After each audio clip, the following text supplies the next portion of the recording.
Assalamualaikum warahmatullahi wabarakatuh. Terima kasih kepada Ibu dan Bapak petugas pelatihan dalam tema pendahuluan survei pola distribusi perdagangan. Pola distribusi perdagangan merupakan rangkaian jalur perpindahan suatu barang mulai dari produsen hingga ke konsumen akhir. Tujuan dari survei pola distribusi adalah 1. Menggambarkan pola distribusi perdagangan beberapa komoditas. 2. Menganalisis pola utama yang terbentuk dari pola distribusi. 3. Mendapatkan margin perdagangan dan pengangkutan atau MPP total dari produsen ke konsumen akhir. Hasil dari kegiatan ini diharapkan dapat memberikan gambaran pola distribusi perdagangan dalam negeri sebagai acuan dibangunnya sistem distribusi perdagangan yang lebih efisien.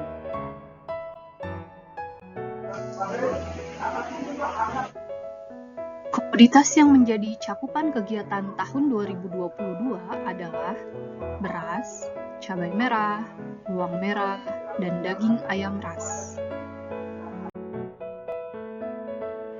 Kriteria pemilihan komoditas tersebut adalah berdasarkan tingkat konsumsi, kontribusi dalam inflasi, serta kontribusi dalam pembentukan produk domestik bruto.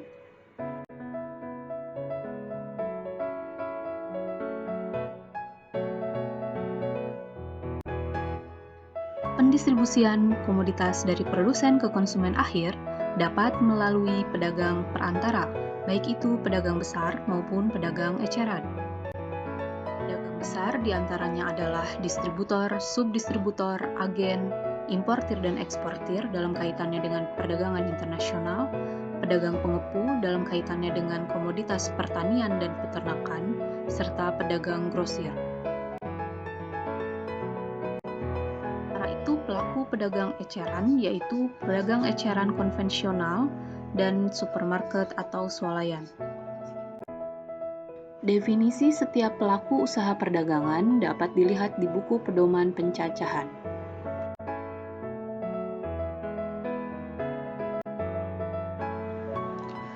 Sebagai contoh untuk jalur distribusi perdagangan, komoditas dari produsen disalurkan melalui pedagang eceran, kemudian ke konsumen akhir. Kita sebut jalur ini sebagai pola distribusi 1.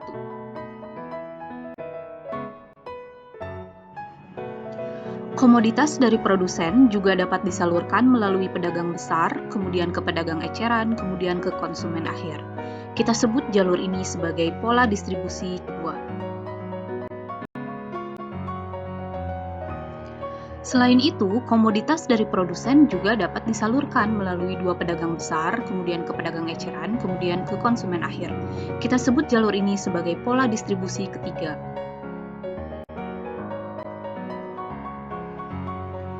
Distribusi komoditas dari produsen ke konsumen akhir juga dapat melalui jalur yang lebih panjang, misalnya melalui 2 pedagang besar dan 2 pedagang eceran. Kita sebut jalur ini sebagai pola distribusi 4.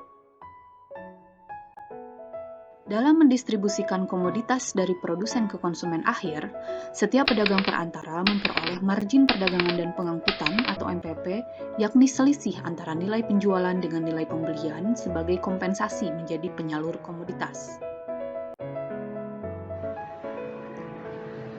Akumulasi dari MPP yang diperoleh setiap pedagang perantara berimbas pada harga yang harus dibayarkan konsumen akhir dalam mengkonsumsi komoditas yang diproduksi oleh produsen. Dengan kata lain, banyaknya pedagang perantara yang terlibat dalam jalur pendistribusian komoditas dari produsen ke konsumen akhir berpengaruh terhadap harga yang dibayarkan oleh konsumen yang dapat diindikasikan dengan MPP total.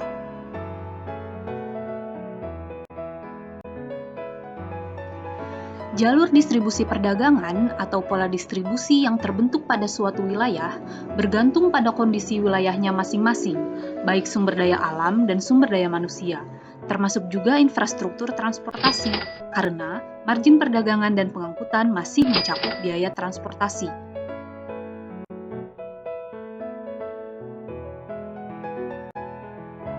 Selanjutnya, mari kita pelajari cara menghitung MPP total.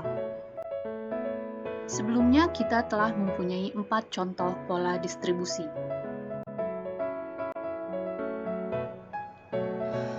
Pola distribusi pertama, di mana pendistribusian beras dari produsen adalah ke pedagang eceran kemudian ke konsumen akhir.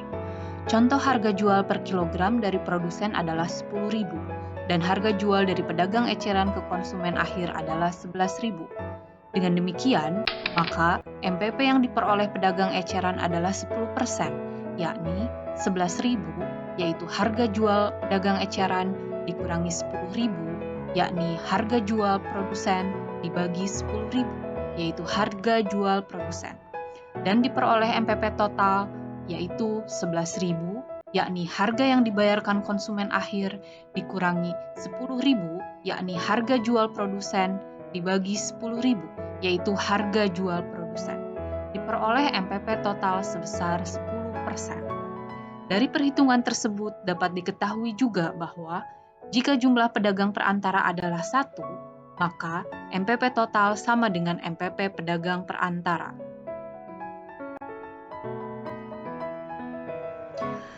Pola distribusi kedua, di mana pendistribusian beras dari produsen adalah ke pedagang besar distributor, kemudian ke pedagang eceran, kemudian ke konsumen akhir. Contoh harga jual per kilogram dari produsen tetap 10.000, kemudian harga jual dari distributor adalah 10.500. Sehingga MPP distributor adalah 5%. Kemudian harga jual dari pedagang eceran ke konsumen akhir adalah Rp11.025. Sehingga MPP pedagang eceran adalah 5%. Maka MPP total dapat dihitung sebagai berikut. 11.025, yakni harga yang dibayarkan konsumen akhir, dikurangi 10.000, yakni harga jual produsen, dibagi 10.000, yakni harga jual produsen. Diperoleh MPP total sebesar 10,25%. Terlihat bahwa pola distribusi kedua dengan dua pedagang perantara mempunyai MPP total lebih besar daripada pola distribusi pertama dengan satu pedagang perantara. Padahal, jika ditambahkan secara manual, jumlah MPP kedua pedagang perantara adalah 10% pada pola yang kedua, sama dengan jumlah MPP pedagang perantara pada pola distribusi pertama. Dengan demikian, dapat disimpulkan bahwa perhitungan MPP total tidak serta-merta menjumlahkan MPP setiap pedagang perantara. MPP total juga dapat dihitung dengan formulasi sebagai berikut.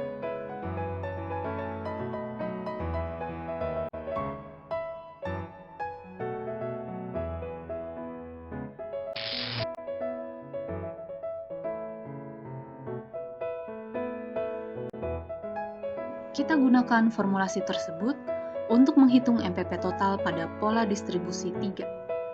Contoh MPP distributor 3%, MPP grosir 3%, dan MPP pedagang eceran 4%. Dengan harga jual dari produsen Rp10.000, diperoleh MPP total sebesar 10,33%. Dan harga yang dibayarkan konsumen akhir untuk mengkonsumsi 1 kg beras adalah Rp11.033.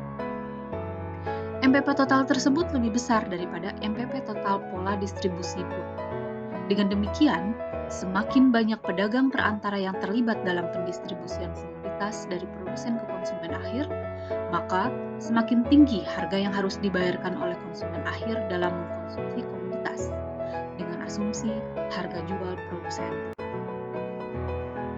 Oleh karenanya, pola distribusi komoditas penting perlu digambarkan sebagai acuan dalam membangun distribusi perdagangan yang lebih efisien.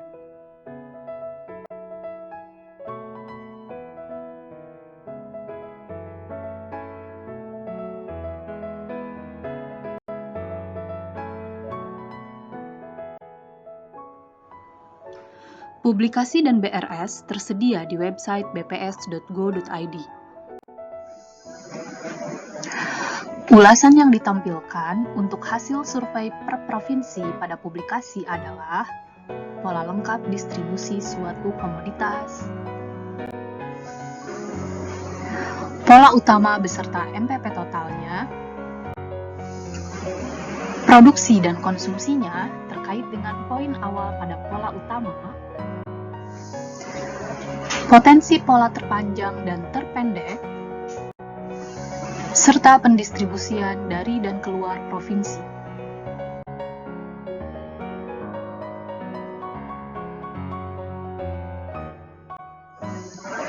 Dengan konsep dan definisi sebagai berikut.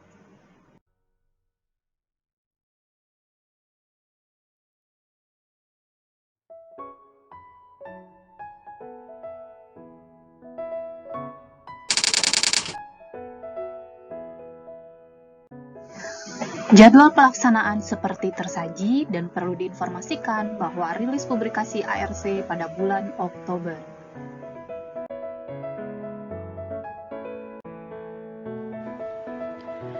Demikian pendahuluan survei pola distribusi. Selanjutnya akan disajikan video metodologi, tata cara pengisian, dan pemeriksaan kuesioner.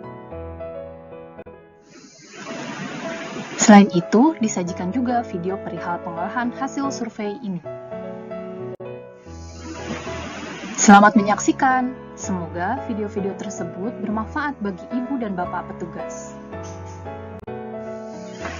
Wassalamualaikum warahmatullahi wabarakatuh.